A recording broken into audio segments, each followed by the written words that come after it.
जी हां दोस्तों, उत्तराखंड में हथियार तस्करी का मामला अब एक नए और बेहद ही गंभीर मोड़ पर जा पहुंचा है। क्या यह सिर्फ अवैध हथियारों की सप्लाई का केस है या फिर इसके तार किसी बड़े आतंकी नेटवर्क से जा जुड़े? कैसे एक तस्करी के मामले में अल बदर जैसे संगठन का नाम सामने आ रहा है और एनआईए की एंट्री की बात हो रही है। एनआईए जांच तेज करेगी। आखिर इस पूरे नेटवर्क की कहानी क्या है, कहां इसकी जड़ें हैं, इसके पीछे कौन कौन लोग शामिल हैं, वो सब बताऊंगा आपको अपनी इस रिपोर्ट के जरिए। नमस्कार, पहला मैं पंकज रौतेला, आप देख रहे हैं उत्तराखंड न्यूज। दोस्तों, उत्तराखंड के सितारगंज से एक खबर आई। सितारगंज में पकड़े गए कुछ असला तस्करों का यह मामला था। पुलिस ने जब जांच की, पड़ताल की, पूछताछ की तो उसमें बड़ा खुलासा हो गया। जांच में इन तस्करों का कनेक्शन आतंकी संगठन अल बदर के ओवरग्राउंड वर्कर रेहान मीर से जा मिला।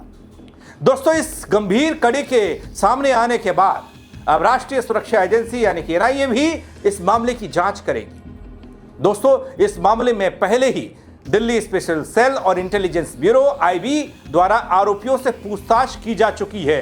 अब एनआईए भी जल्द ही ऊधम सिंह नगर पहुंचकर स्थानीय पुलिस से संपर्क करेगी और मामले से जुड़ी महत्वपूर्ण जानकारी जुटाएगी। दोस्तों, इतना भर नहीं है इस मामले में। जरूरत पड़ने पर एनआईए जेल में बंद आरोपियों से भी पूछताछ कर सकती है। यह मामला इतना गंभीर हो गया है। यह मैं आपको बता दूं, 9 अप्रैल का वो दिन था। 9 अप्रैल को पुलिस और एसओजी की टीम ने सितारगंज का जो इलाका है चोरगल या नैनीताल का, जंगल में असलहे छिपाने जा रहे 2 आरोपियों को गिरफ्तार किया था। गिरफ्तार आरोपियों की पहचान हरेंद्र सिंह उर्फ हनी और निखिल वर्मा उर्फ राजू के रूप में हुई।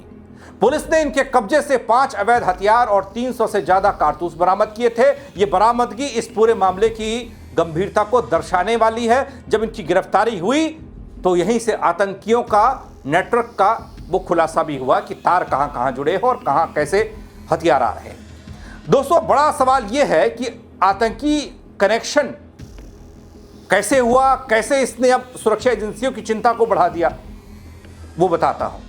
दरअसल पूछताछ में दोस्तों हरेंद्र उर्फ हनी का संबंध अल बदर आतंकी संगठन के ओवरग्राउंड वर्कर रेहान मीर से हुआ। यह कनेक्शन निकला उससे। आरोपी ने यह स्वीकार किया कि उसने रेहान मीर को 7 पिस्टल उपलब्ध कराई थी। इसके बदले में रेहान मीर ने जम्मू कश्मीर के अलग अलग बैंक खातों में आरोपी के जो खाते थे 4 से 5 लाख रुपए ट्रांसफर किए थे। इस वित्तीय लेन देन ने दोस्तों पूरे मामले को और ज्यादा संवेदनशील बना दिया। रेहान मीर का नाम पहले भी आतंकी गतिविधियों में सामने आ चुका है। साल 2021 में दिल्ली स्पेशल टीम ने उसे गिरफ्तार किया था और उस समय भी हरेंद्र उर्फ हनी वांछित चल रहा था। इस पुरानी कड़ी के सामने आने से यह साफ है कि यह मामला केवल तस्करी तक सीमित नहीं रहा है। तस्करी का मामला नहीं है, यह सिर्फ आप आतंकियों से कनेक्शन और जुड़ाव का। इससे पहले आपको याद होगा एएसआई एजेंट की गिरफ्तारी देहरादून में, कई बांग्लादेशी महिलाओं की गिरफ्तारियां जो फर्जी दस्तावेजों के सहारे रह रही हैं, कोई साधु का भेष धरकर बांग्लादेशी ऋषिकेश में पकड़ा जाता है। ये सब तार अब जोड़े जा रहे हैं। क्या इन सब का कनेक्शन किसी एक शख्स से या फिर ये नेटवर्क कोई है? लेकिन यहां पर सबसे बड़ा सवाल यह कि आतंकी नेटवर्क कितनी बड़ी चिंता की बात है अपनी देवभूमि उत्तराखंड के लिए, और यहां पर ऐसे लोगों का पकड़ा जाना। तो क्या दोस्तों अब एनआईए की एंट्री से कुछ नया निकलेगा? इसमें कुछ और लोग पकड़े जाएंगे इसमें? क्योंकि ऐसा तो बहुत ही बार देखा है, अवैध हथियारों की तस्करी करते तमाम लोगों की गिरफ्तारियां सुर्खियां रही हैं प्रदेश में, और खासकर सितारगंज का वो इलाका, काशीपुर से रुद्रपुर का वो इलाका अवैध हथियारों की तस्करी का अड्डा माना गया। पहले ये चीजें रुड़की और हरिद्वार के आसपास ज्यादा दिखती थी, लेकिन हाल फिलहाल यहां से ऐसी खबरें नहीं आती हैं। सितारगंज से, ऊधम सिंह नगर से, हल्द्वानी से, यहां से ऐसी खबरें आ रही हैं। दोस्तों, आतंकी कनेक्शन सामने आने के बाद अब एनआईए ने भी इस मामले में एंट्री तो ले ली है, मोर्चा संभाला है, और ये उम्मीद की जा रही है कि इसमें और बड़े खुलासे हो सकते हैं। एजेंसी 1-2 दिन में ऊधम सिंह नगर पहुंच सकती है, यह भी खबर है। और पुलिस अधिकारियों के अनुसार दोस्तों एनआईए को जांच में हर संभव मदद की जाएगी। एजेंसी जरूरत पड़ने पर जेल में बंद आरोपियों से भी पूछताछ करेगी। पूरा नेटवर्क का खुलासा किया जाएगा। पुलिस का क्या कहना है इस बाबत, आपको सुना रहा हूं, सुनिए। माननीय मुख्यमंत्री महोदय के अपराध मुक्त समाज के निर्माण के दृष्टिगत जनपद उधम सिंह नगर पुलिस द्वारा लगातार कार्रवाई की जा रही है। इसी के क्रम में कल ऑपरेशन प्रहार के दृष्टिगत हमारे कोतवाली सितारगंज थाने की टीम और एसओजी की टीम कल 8 अप्रैल को सिडकुल फेज 2 क्षेत्र में चेकिंग कर रही थी। इस चेकिंग के दौरान एक सफेद बिना नंबर की स्विफ्ट कार जो है वो वहां से पास हो रही थी। उसके चेकिंग के लिए रोकने का प्रयास किया गया, वो रुकी नहीं, तो संदिग्धता प्रतीत होने पर उस कार को रुकवाया गया और उसमें से जो 2 व्यक्ति सवार थे, एक चालक और उसके एक साथी, उनको पकड़ा गया। तो उनके पास से भारी मात्रा में असला और कारतूस बरामद हुआ है, जिसमें 5 इलीगल वेपन्स है, 5 तमंचे है और 222 जिंदा कारतूस और 129 खोखा कारतूस पाए गए, जो भारी मात्रा इनके पास से पाई गई है।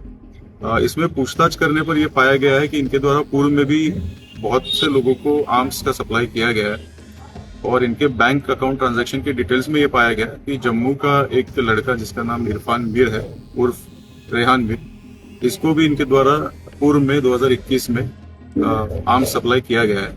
ये लड़का जो है वो ओवरग्राउंड वर्कर होने की संभावना है अल बद्र नामक एक बैंड टेररिस्ट ऑर्गेनाइजेशन की, और इसके बारे में अधिक जानकारी जुटाई जा रही है तथा इसमें यह भी ज्ञात हुआ है कि दिल्ली स्पेशल सेल का एक मुकदमा दिल्ली में पंजीकृत है, जिसमें इरफान मीर और हनी दोनों ही वांछित थे। तो इसके बारे में अधिक जानकारी भी की जाएगी तथा इलेक्ट्रॉनिक सर्वेलेंस का भी यूज किया जाएगा। पूरी टीम को एडीजी लॉ एंड ऑर्डर महोदय की तरफ से इनाम की घोषणा की गई है।